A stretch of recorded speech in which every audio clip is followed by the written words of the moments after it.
Ribuan siswa-siswi di Kabupaten Aceh Barat menggelar aksi solidaritas dengan zikir dan doa bersama. Dukungan zikir dan doa ini sebagai bentuk kepedulian terhadap perjuangan rakyat Palestina yang sedang menghadapi agresi Israel.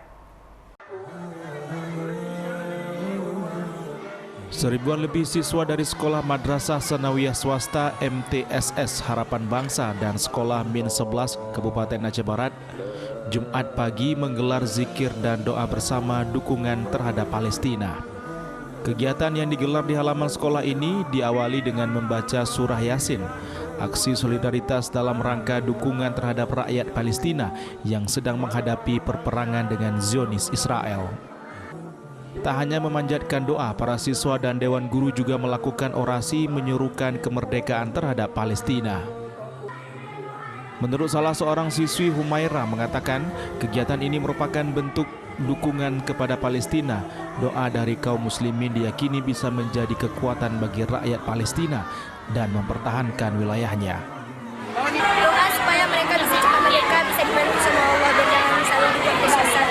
Saya harus sama-sama supaya nanti kita sama-sama mengajak untuk bersedekah ke Palestina, sama-sama berdoa, mereka kan bisa cepat merdeka. Kepala Sekolah MTSS Harapan Bangsa Faisal mengatakan pihak sekolah sangat mendukung siswa-siswi menyerukan untuk kemerdekaan rakyat Palestina. Selain itu, upaya lain dengan mengumpulkan dana bantuan yang akan disalurkan untuk membantu kemanusiaan warga Palestina yang menderita akibat gempuran tentara Israel.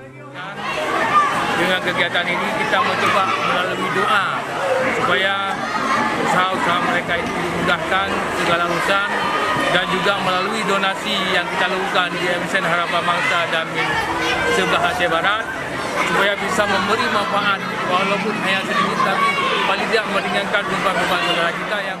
Pihak sekolah juga mengajak seluruh warga Aceh dan Indonesia untuk sama-sama berdoa dan peduli terhadap rakyat Palestina agar peperangan antara Palestina dengan Israel segera reda. Dari Kabupaten Aceh Barat, Absah Ainus melaporkan.